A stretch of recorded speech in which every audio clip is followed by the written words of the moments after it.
ગાંધીનગરના રાંધેજામાં રેલવે ફાટક પાસે જે લાશ મળી હતી તેનો ભેદ પોલીસે ઉકેલી નાખ્યો છે। આડા સંબંધની ઘેલછામાં ખેલાયો છે લોહિયાળ ખેલ। આખરે કોણ બની ચૂક્યું હતું એક તરફી કામ વાસનામાં અંધ।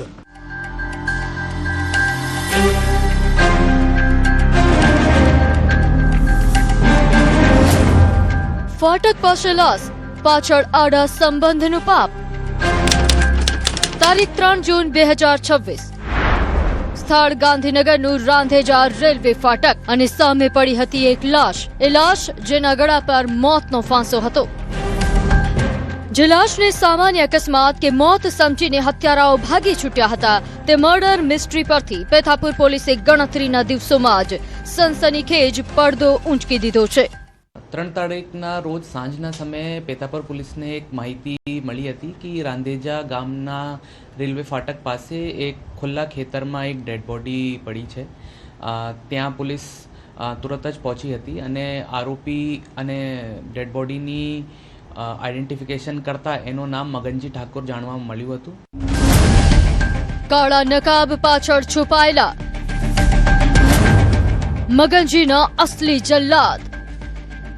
હા, આ એ જ જલ્લાદો છે જેમણે કાયદાના લીરે લીરા ઉડાવી મગનજી ઠાકોરને રસ્તામાંથી હટાવી દીધા। પેથાપુર પોલીસના સકંજામાં આવેલા ત્રણેય ચાલબાજોના ચહેરા પર કાળો નકાબ છે, પરંતુ પાપ એકદમ સાફ છે।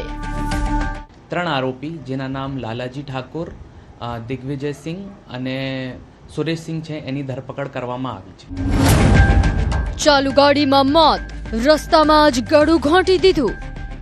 આ સનસનીખેજ હત્યા પાછળનો એંગલ જાણીને પોલીસ પણ ચોંકી ઉઠી। મુખ્ય સૂત્રધાર લાલજી ઠાકોર મૃતક મગનજીની પત્ની સાથે આડા સંબંધ બાંધવા આંધળો બન્યો હતો। મગનજી આ પાપના રસ્તામાં દિવાલ બન્યો એટલે લાલજીએ ગાડીમાં પોતાના સાગરીતો સાથે મગનજીને મોતની સવારી પર બેસાડી દીધો। આરોપી લાલાજી ઠાકોર મરણ જનાર જો છે મરણ જનારની પત્ની સાથે આડા સંબંધ બાંધવાનો પ્રયાસ કરતો હતો, જેના લીધે બોલાચાલી થઈ હતી અને ત્રણેય આરોપી જો મરણ જનાર છે એને આગળ ગાડીમાં બેસાડીને પાછળથી દુપટ્ટાથી એને ગલા દબાવીને હત્યા કરી દીધી હતી। એના પછી ડેડ બોડીને એક ખુલ્લા ખેતરમાં ફેંકી નાખી હતી। પત્નીની ભૂમિકા પર મોટો સવાલ।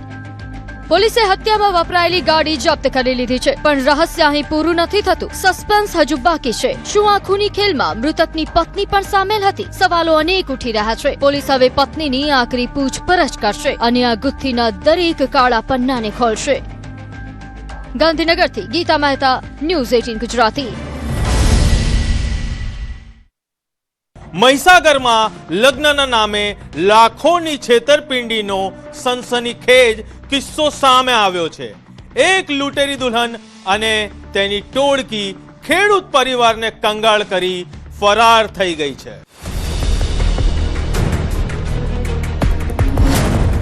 મિશન લૂંટેરી દુલ્હન।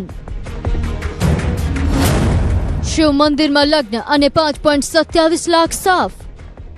લાલ જોડામાં સજેલી આ સુંદર દુલ્હન, મનમોહક અદાઓ અને ચહેરા પર માસુમિયત। પણ સાવધાન, આ કોઈ સાધારણ નવવધુ નથી। આ છે મહીસાગરના ભોળા ખેડૂત પરિવારને શિકાર બનાવનારી લૂંટેરી દુલ્હન। કોઠંબાના ખારોલ ગામના એક ખેડૂત પુત્ર સાથે લગ્નનું એવું નાટક રચાયું કે પરિવાર ખુશ થઈ ગયો, પણ તેમને ક્યાં ખબર હતી કે આ ખુશીઓની પાછળ બહુ મોટું કાવતરું છુપાયેલું છે। ફરિયાદી સુરેશભાઈ પટેલ જે ખારોળના વતની છે એ પોતાના પુત્ર વિરાટ માટે એક છોકરીની શોધમાં હતા। આ વાત એમણે પોતાના મિત્ર મુકેશભાઈને જણાવતા મુકેશભાઈ દ્વારા અડાસના રહેવાસી નટુભાઈ ગોહિલનો સંપર્ક કરવામાં આવ્યો હતો। નટુભાઈ ગોહિલ દ્વારા કરોડિયા ગોલવાના વતની સુરેશભાઈ તથા વિલાસબેનની દીકરી રેશમાબેન જોડે આ વિરાટભાઈના લગ્ન નક્કી કરવામાં આવેલ હતા। રોકડા અને સોના ચાંદીના દાગીના લઈ છુમંતર। હા, વચેટિયો નટુ અને વડોદરાની આશાથી ટોળકી આખું કાવતરું ગોઠવ્યું હતું। દીકરાના લગ્નની આશામાં ખેડૂત સુરેશભાઈએ 2 લાખ રોકડા આપ્યા અને મંગળસૂત્ર સહિત 5,27,000ના કિંમતી દાગીના પણ લૂંટાવી દીધા। શિવ મંદિરમાં ખોટી વિધિ કરીને રેશમા ઘરમાં પ્રવેશી, પણ માત્ર 4 જ દિવસમાં ખેલ ખેલાઈ ગયો। લગ્ન નક્કી કરવાના પેટે 2 લાખ કેશ તેમજ અન્ય સોના ચાંદીના દાગીના મળીને કુલ 5,27,000 રૂપિયા એમને આપવાનું નક્કી થયેલ હતું અને ત્યારબાદ ફરિયાદી દ્વારા એમને આપવામાં પણ આવેલ હતા. ખારોડના શિવ મંદિર ખાતે લગ્નની ખોટી વિધિ કરીને આ રેશમાબેન છે એ 4 દિવસ સુધીને ખારોલ જે ફરિયાદી છે એમના ઘરે રહ્યા હતા. ત્યારબાદ પોતાના મામાના દીકરાના લગ્ન હોય એવું કહીને પોતાના પિયર જવા નીકળ્યા હતા. મામાના લગ્નનું બહાનું, ઘરેણા પહેરી દુલ્હન રફુ ચક્કર. મામાના દીકરાનું લગ્નનું ખોટું બહાનું આગળ ધરી રેશમા તમામ સોના ચાંદીના દાગીના પહેરીને પોતાના માતા પિતા સાથે વડોદરા ભાગી ગઈ. જ્યારે સાસરી પક્ષે વારંવાર ફોન કર્યા ત્યારે બધાના જ મોબાઈલ સ્વિચ ઓફ આવ્યા. તમામ વ્યક્તિઓના મોબાઈલ સ્વિચ ઓફ આવતા ફરિયાદી સુરેશભાઈ દ્વારા કરોડિયા ગામ ખાતે જઈને તપાસ કરવામાં આવતા જે સુરેશભાઈ છે એમનું ઘર છે, એમના ઘર સામે લોક હતું. જે વચેટિયા નટુભાઈ ગોહિલ છે એમનો સંપર્ક કરવામાં આવ્યો હતો, એમનો મોબાઈલ પણ સ્વિચ ઓફ હતો. મકાન પર તાળું અને ફોન સ્વિચ ઓફ. ચારેય ઠગો ફરાર. ચારેય ઠગો ઘર ખાલી કરીને ભાગી ચૂક્યા હતા. છેતરાયાનો અહેસાસ થતા જ ખેડૂત પરિવારે કોઠંબા પોલીસમાં આખી ટોળકી વિરુદ્ધ ગુનો નોંધાવ્યો. કોઠંબા પોલીસ સ્ટેશનમાં ફરિયાદ નોંધાવવામાં આવી છે. 4 આરોપીઓ એટલે કે જે વચેટિયા છે નટુભાઈ ગોહિલ, દીકરીના માતા પિતા સુરેશભાઈ અને વિલાસબેન ગજેરા તેમજ દીકરી રેશમાબેન, આ 4 આરોપી વિરુદ્ધ ફરિયાદ નોંધવામાં આવી છે અને હાલના સંજોગોમાં આ 4 આરોપીઓ ફરાર છે. લગ્નના નામે વિશ્વાસ જીત્યો, લાખો રૂપિયાની વસૂલાત કરી અને પછી આખું ઠગ પરિવાર રાતોરાત ગાયબ થઈ ગયું. હવે પ્રશ્ન એ છે કે લૂંટેરી દુલ્હન અને તેની ટોળકી પોલીસના સકંજામાં ક્યારે આવશે? હાલ મહીસાગર પોલીસ 4 ફરાર આરોપીઓ સુધી પહોંચવા ચક્રો ગતિમાન કરી ચૂકી છે અને આ કેસ હવે માત્ર છેતરપિંડી નહીં પરંતુ વિશ્વાસના વેપારનું એક ચોંકાવનારું ઉદાહરણ બની ગયો છે. મહીસાગરથી મિતેશ ભાટિયા, ન્યૂઝ 18 ગુજરાતી. અમદાવાદના વટવામાં એક મર્ડરની તપાસ કરતી પોલીસના હાથે લાગ્યો બળેલો કાગળ અને ખુલી ગયું દેશના અર્થતંત્રને તોડતું 60 લાખનું નકલી નોટનું આંતરરાજ્ય કૌભાંડ. તો જોઈએ કેવી રીતે ખુલ્યું દેશદ્રોહીઓનું આ નેટવર્ક.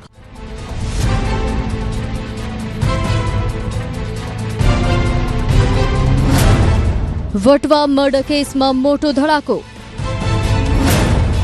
એક બળેલા કાગળે ખોલી 29 લાખની નકલી નોટોની ફેક્ટરી. ગત 27 મે 2026ના રોજ વટવાના એક ફ્લેટમાંથી દુર્ગંધ મારતી લાશ મળી. પોલીસ ખૂનીઓને શોધવા નીકળી પણ ઘટના સ્થળેથી મળેલા એક નાનકડા બળેલા કાગળે પોલીસને હોશ ઉડાવી દે તેવા દેશદ્રોહના કૌભાંડ તરફ વાળી દીધા. વટવા પોલીસ અને એલસીબી ઝોન 8ની ટીમ જ્યારે તપાસના ચક્રો ગતિમાન કર્યા ત્યારે મર્ડર મિસ્ટ્રીમાંથી અર્થતંત્રને ખોખલું કરવાનું એક ભયાનક હોરર નેટવર્ક સામે આવ્યું. અને આ લોકો ત્યાં નકલી નોટો પ્રિન્ટ કરીને આ ડિસ્ટ્રીબ્યુશન નેટવર્ક ચલાવતા હતા. ઇમરાન સિંધા નામનો જે વ્યક્તિ મરણ ગયો છે, આ ત્યાં કમલેશ પટેલ નામનું એક ફોટોશોપ આધાર કાર્ડ બનાવીને રહેતો હતો અને આ સમગ્ર વસ્તુનો મેઇન મુખ્ય આરોપી જેવો હતો, જેને નોટ બનાવવાની ટેકનિક, આની પ્રિન્ટ કરવાની ટેકનિક, વોટરમાર્કથી ગાંધીજીનું પ્રિન્ટ પાછળની બાજુ લાવવાની ટેકનિક, આ બધું એને પોતે આમાં એને માસ્ટરી હતી. માસ્ટરમાઇન્ડ ઇમરાન સિંધાનો ખેલ ખતમ. ફેક આઈડીથી ચલાવતો કાળો કારોબાર. આ કૌભાંડનો અસલી માસ્ટરમાઇન્ડ હતો મૃતક ઇમરાન સિંધા, જે ફોટોશોપથી કમલેશ પટેલ નામનું નકલી ઓળખપત્ર બનાવીને રહેતો હતો. વોટરમાર્કથી ગાંધીજીની છાપ ઉપસાવવામાં ઇમરાનની માસ્ટરી હતી, જેને નોઈડાથી સ્પેશિયલ શાહી અને કાગળ મંગાવી કાળો ખેલ શરૂ કર્યો હતો. આના પહેલા પણ આના 2 ગુનામાં આવી ચૂક્યો છે, જે એક ગોધરામાં અને એક સુરતમાં બન્યો હતો અને એ પકડવાનો બાકી હતો. આ માણસે આ નોટ બનાવવાનું કાવતરું પછી અમદાવાદમાં શિફ્ટ કર્યું અને અમદાવાદમાં શિફ્ટ કર્યા પછી આ કામ માટે એને જે મદદની જરૂરિયાત હતી એના માટે એક એક કરીને એને આ 4-5 છોકરાઓને રિક્રુટ કરેલું હતું. ન આપ્યો પગાર, ઉપરથી બ્લેકમેલિંગ. સગીરે તાવી મારી પતાવી દીધો. ઇમરાને યુપીએમપીથી છોકરાઓ બોલાવ્યા પણ જાન્યુઆરીથી પગાર ન આપ્યો. વિરોધ કરતા તો વિડીયો વાયરલ કરવાની ધમકી આપી બ્લેકમેલ કરતો. આ ટોર્ચરથી કંટાળીને કાયદાના સંઘર્ષમાં આવેલા શગીરે તાવી મારી ઇમરાનની હત્યા કરી નાખી. તો જાન્યુઆરીથી મે સુધી એકાદ બેને 10,000 રૂપિયા મળ્યા છે અને એકાદ બેને જે થોડા લેટ જોઈન થયા છે એમને તો એક પણ પૈસો મળેલો નથી. અને જે રીતે નોટો બનાવતા હતા તે વખતનો એ માણસે એમનો વિડીયો બનાવી લીધો અને પછી એમને બ્લેકમેલ કરે કે તમે છોડીને જશો તો હું આ બજારમાં વાયરલ કરી દઈશ અને પછી તમે ફસાઈ જશો. આ બીકથી પણ આ લોકો જતા ન હતા. બસમાં કુરિયર કરેલું મોટું પ્રિન્ટર જપ્ત. ઉત્તર ભારત સુધી તપાસનો દોર. હત્યા બાદ આરોપીઓ 28 લાખથી વધુની નોટો આગ્રા લઈ ગયા અને મોટું પ્રિન્ટર જયપુર કુરિયર કરી દીધું. પોલીસે હરિયાણાની બસમાંથી ફિલ્મી ઢબે આરોપીઓને દબોચી તમામ મુદ્દામાલ રિકવર કર્યો છે. 30 લાખની નોટો જે છપાઈ હતી એમાંથી 28,94,000 જેવી રિકવર થઈ ચૂકી છે અને એના પહેલાં પણ એમને 30 લાખ છાપી હતી એમ એમનું કહેવું છે. એક મર્ડર કેસની તપાસ, એક બળેલો કાગળ અને પછી નકલી નોટોના આખા સામ્રાજ્યનો પર્દાફાશ. પોલીસે કુલ 6 આરોપીઓની ધરપકડ કરી આંતરરાજ્ય રેકેટનો પર્દાફાશ કર્યો છે. ત્યારે બજારમાં ગયેલી બાકીની 30 લાખની નોટો ક્યાં છે તેની તપાસ તેજ કરાઈ છે. અમદાવાદથી સંજય ટાણ, ન્યૂઝ 18 ગુજરાતી. વડોદરાના અકોટામાં ઘર દેરાસરમાંથી 500 વર્ષ જૂની પ્રાચીન મૂર્તિઓની ચોરીનો ભેદ ઉકેલાયો છે. જે ઘરમાં સેટિંગનું કામ કરતો હતો એ જ મજૂરે આખી તસ્કરીનો પ્લાન ઘડ્યો હતો. તો જોઈએ આંતરરાજ્ય ગેંગનો મસ્ત મોટો ખુલાસો.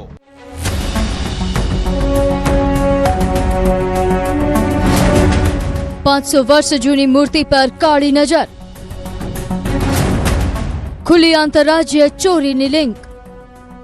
આ એ જ પવિત્ર અને પૌરાણિક પંચધાતુની પ્રતિમાઓ છે જેને સગે વગે કરવા માટે તસ્કરોએ મધ્યરાત્રિએ કાળો ખેલ ખેલ્યો. સીએ પ્રભાતભાઈ શાહના નિર્માણાધીન મકાનમાં બનેલા ઘર દેરાસરમાંથી ભગવાન સુમતિનાથ અને શાંતિનાથ પ્રભુની પ્રાચીન મૂર્તિઓ ગાયબ થઈ ગઈ હતી.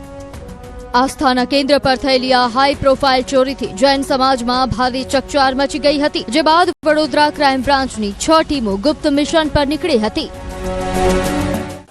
પ્રતાપભાઈ શાહ કે જે પોતાનું મકાન બનાવી રહ્યા હતા અને મકાનની નીચે જ એમણે મંદિર બનાવેલું છે. એ મંદિરની અંદર ભગવાનની મૂર્તિઓ જૈન સમુદાયની મૂકેલી અને કેટલાક આભૂષણો મૂકેલા હતા. એની કોઈ ચોર ઇસમે ચોરી મતલબની ફરિયાદ 30 તારીખે જ અકોટા પોલીસ સ્ટેશનમાં રજીસ્ટર કરેલી. સૌથી વધુ સીસીટીવી ફંફોસિયા.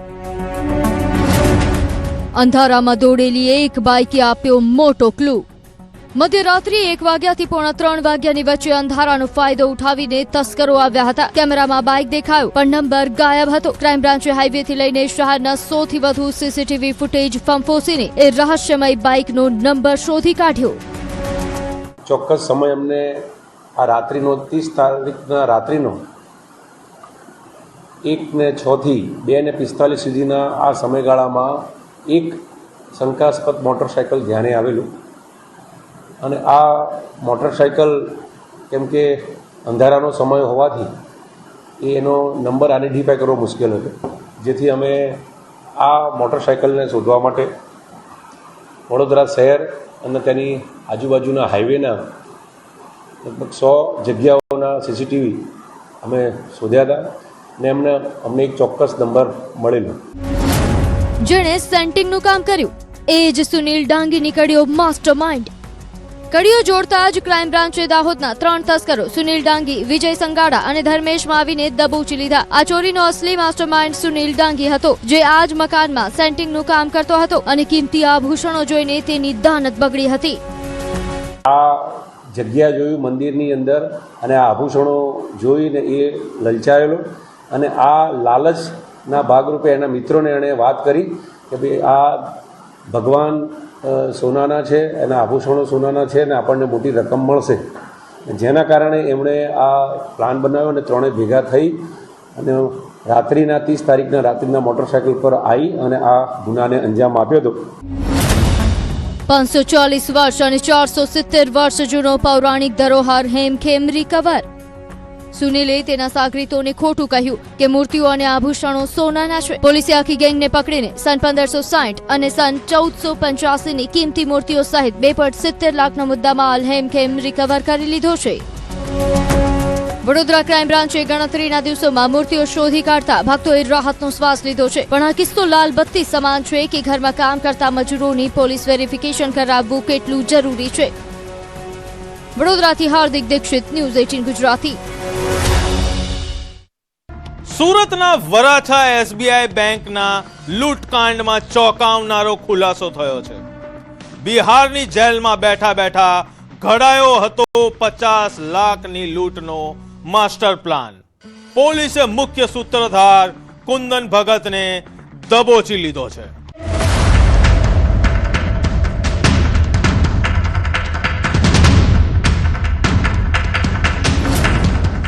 જેલમાંથી ઓપરેટ થતું લૂંટનું નેટવર્ક. તારીખ 27 એપ્રિલ 2026. સુરતનું ધમધમતું વરાછા સર્કલ અને સ્ટેટ બેંક ઓફ ઇન્ડિયાની શાખા. અચાનક ફિલ્મી અંદાજમાં 7 સશસ્ત્ર લૂંટારુઓ ત્રાટકે છે. બંદૂકના નાર્ચે કર્મચારીઓને બંધક બનાવે છે અને માત્ર થોડી જ મિનિટોમાં 50 લાખ રૂપિયાની લૂંટ ચલાવી રફુચક્કર થઈ જાય છે. માસ્ટરમાઇન્ડ કુંદન ભગત સકંજામાં. આ કોઈ સામાન્ય લૂંટ નહોતી, પણ આની પાછળ હતું ગુનાખોરીનું દુનિયાનું એક એવું ભેજાબાજ મગજ જે પોતે બિહારની પટના જેલમાં હાઈ સિક્યોરિટી વચ્ચે કેદ હતું. જેલના સળિયા પાછળ બેઠા બેઠા સુરતની બેંક ઉડાવવાનો સનસનીખેજ પ્લાન ઘડનાર બીજું કોઈ નહીં પરંતુ કુખ્યાત ગેંગસ્ટર કુંદન ભગત હતો. जो 27 अप्रैल को एसबीआई में बैंक रॉबरी हुई वेपन के साथ, उसमें एक जो मुख्य आरोपी है कुंदन कुमार उर्फ कुंदन भगत, ये पटना के बियूर जेल में एनआईए के केस में ये एक एक्यूज्ड है, एक्यूज्ड नंबर 6, जिसके ऊपर यूएपीए और आर्म्स एक्ट जैसे बड़े सेक्शंस लगे हुए हैं. Technical surveillance versus criminal mind. ઘટના બાદ સુરત પોલીસ અને ક્રાઇમ બ્રાન્ચે આધુનિક ટેકનોલોજી, હ્યુમન ઇન્ટેલિજન્સ અને સીસીટીવીના આધારે તપાસનો ચક્રવ્યૂહ રચ્યો. પહેલા 2 અને ત્યારબાદ વધુ એક આરોપીને દબોચી લેવાયો. પણ અસલી સસ્પેન્સ ત્યારે ખુલ્યું જ્યારે પૂછપરછમાં પટના જેલમાં बैठेला कुंदन भगत નું નામ સામે આવ્યું. वहाँ पे इस केस में भी इसका इन्वॉल्वमेंट आ रहा था और क्रॉस इंट्रोगेशन के लिए इसकी कस्टडी यहाँ पे लाने के लिए पुलिस, यहाँ के लोकल जज और पटना के स्पेशल जज के बीच में कॉरेस्पॉन्डेंस हुआ और यहाँ पे सीनियर ऑफिशियल और वहाँ के जो एसपी हैं उनके बीच में कॉरेस्पॉन्डेंस हुआ. Operation custody Patna to Surat. Kundan Bhagat સામાન્ય ગુનેગાર નથી, તેના તાર એનઆઈએના કેસો સાથે જોડાયેલા છે. સુરત પોલીસે પહેલા વિડીયો કોન્ફરન્સિંગથી પૂછપરછનો પ્રયાસ કર્યો, પણ ધારદાર ક્રોસ વેરિફિકેશન માટે સુરત પોલીસની એક સ્પેશિયલ ટીમ સ્પેશિયલ ફ્લાઇટ દ્વારા પટના મોકલવામાં આવી અને કાનૂની જંગ જીતીને તેની કસ્ટડી સિક્યોર કરવામાં આવી. जो गैंगस्टर्स हैं इनको पकड़ने के लिए डिटेल्ड इंट्रोगेशन की ज़रूरत है, इसलिए इसकी कस्टडी यहाँ पे लाने की ज़रूरत थी.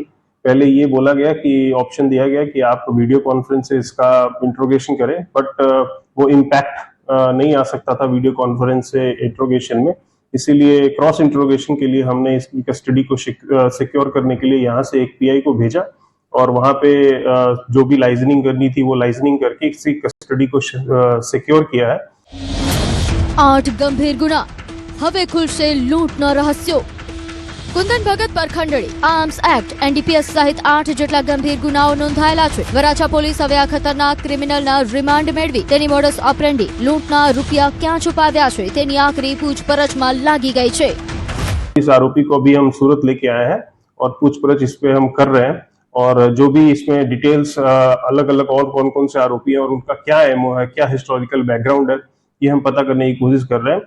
જેલના અંધારામાંથી સુરતને ધ્રુજાવનાર માસ્ટરમાઇન્ડ હવે ખાખીના સકંજામાં છે. અસંગઠિત ગુનાખોરીના નેટવર્કના હજુ કેટલા વટાણા વેરવાના બાકી છે તેના પર સમગ્ર ગુજરાતની નજર છે. સુરતથી કીર્તેશ પટેલ, ન્યૂઝ 18 ગુજરાતી. ડાંગની આહવા સબ જેલમાંથી જેલ ગાર્ડને ધક્કો મારી ફરાર થયેલા 2 કેદીઓમાંથી એક મોટો ગુનેગાર પકડાયો છે.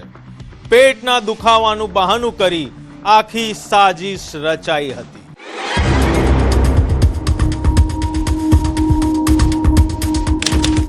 તારીખ 4 જૂન 2026 મધ્યરાત્રિનો સમય અને ડાંગની આહવા સબજેલમાં રચાયું એક હચમચાવી દેનારું ષડયંત્ર. પેટના દુખાવાનું નાટક. જેલ ગાર્ડ સાથે ધક્કા મૂકી અને એક જ ઝાટકે સબજેલનો મુખ્ય દરવાજો ખોલીને કાયદાના સકંજામાંથી આઝાદ થઈ ગયા બે અત્યંત ખતરનાક ગુનેગાર.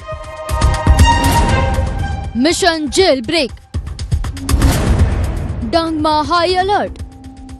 ફરાર થનારા કોઈ સામાન્ય વ્યક્તિઓ ન હતા. એક હતો મર્ડરનો આરોપી વિજય ધૂમ અને બીજો હતો દુષ્કર્મ અને પોક્સો એક્ટનો ગંભીર ગુનેગાર ગિરીશ બાગુલ. આ બંને નરાધમો જેલ તોડીને ભાગતા જ સમગ્ર ડાંગ પોલીસ બેડામાં દોડધામ મચી ગઈ. 4 તારીખે મોડી રાત્રે આવા સબ જેલથી 2 આરોપીઓ જેલ ગાર્ડ્સને ધક્કા મારીને જતા રહ્યા.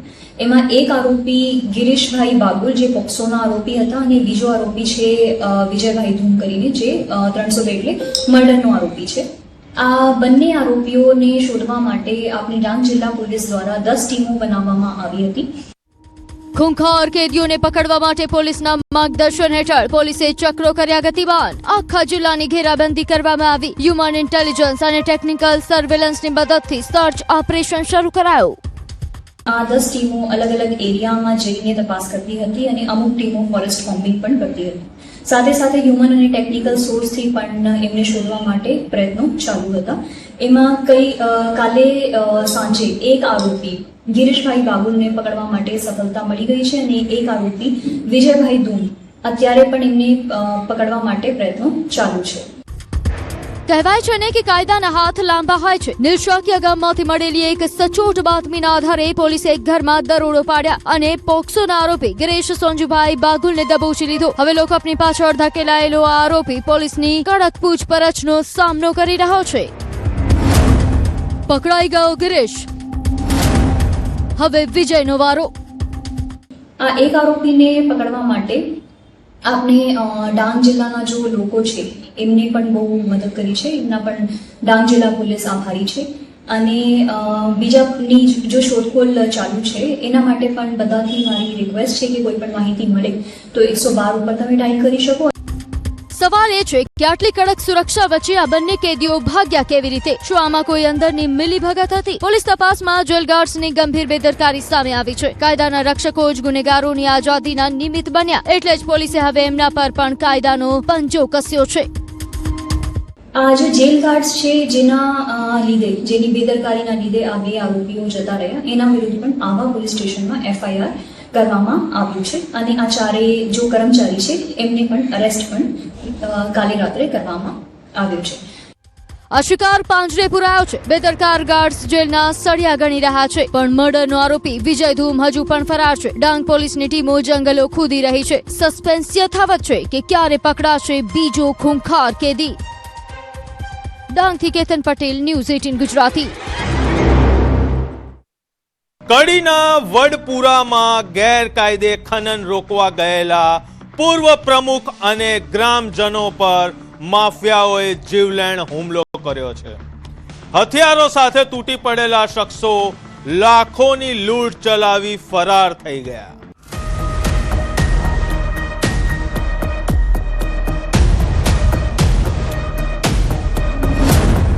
તારીખ 4 જૂન 2026 કડી ડિબાંગ રાત. કડી તાલુકાના વડપુરા ગામની સીમમાં સરકારી ગૌચરની જમીન પર ચાલી રહ્યો હતો એક કાળો કારોબાર. અંધારાનો ફાયદો ઉઠાવી જેસીબી અને ડમ્પરો દ્વારા ધરતી માતાની છાતી ચીરીને ગેરકાયદેસર માટી ખનનનું આખું નેટવર્ક ઓપરેટ થઈ રહ્યું હતું.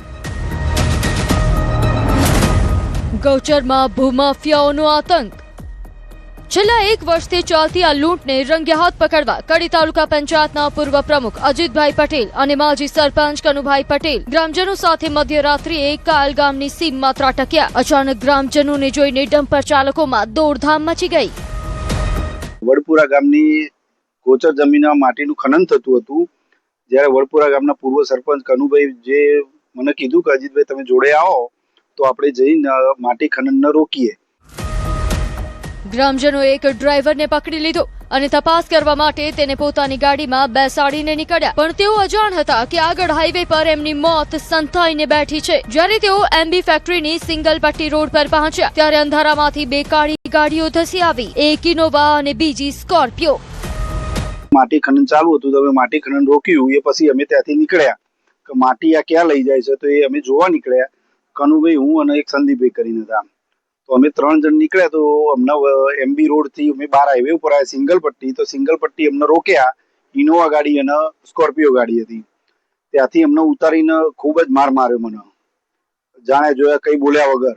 ત્યાંથી મને ઉઠાવીને હાઈવે ઉપર એક બ્રેઝા ગાડી હતી, તો બ્રેઝા ગાડીમાં મને નાખ્યો અને બ્રેઝા ગાડીમાંથી ઉઠાવીને ત્યાં બ્રેઝા ગાડીમાં મને ગળું દબાવીને એવું બધું કર્યું. ત્યાંથી મને ડિસન્ટ હોટલે લઈ ગયા. હથિયારોથી સજ્જ 15 થી 20 જેટલા ગુંડાઓએ અજીતભાઈની ગાડી આંતરી લીધી. છરી અને ધોકા વડે ખૂની હુમલો કરવામાં આવ્યો. એટલું જ નહીં, હુમલાખોરોએ અજીતભાઈ અને કનુભાઈના ગળામાંથી 5.5 તોલાની સોનાની કંઠીઓ પણ લૂંટી લીધી. આ ગુનેગારોનો આતંક અહીં જ ન અટક્યો. તેઓ અજીતભાઈનું અપહરણ કરી છેક હાઈવે પરની ડિસન્ટ હોટલ સુધી લઈ ગયા. સોનાની લૂંટ અને હાઈવે પર અપહરણ. પછી મને ત્યાં ઉતાર્યો અને ત્યાંથી ત્યાં પણ મને બહુ વધારે પડતો માર્યો અને ત્યાંથી અમે ગમે તે કરીને ત્યાંથી છૂટીને અમે ગાડી લઈને સીધા પોલીસ સ્ટેશનમાં આવી ગયા. એટલે બનાવ માટી ખનનનો હતો, જે અમે રોકવા ગયા હતા. અમે ખાલી પૂછતા હતા કે ભાઈ આ માટી તમે અમારા ગોચરમાંથી કેમ ઉઠાવો છો, તો એમને દાદાગીરી કરી માર્યા.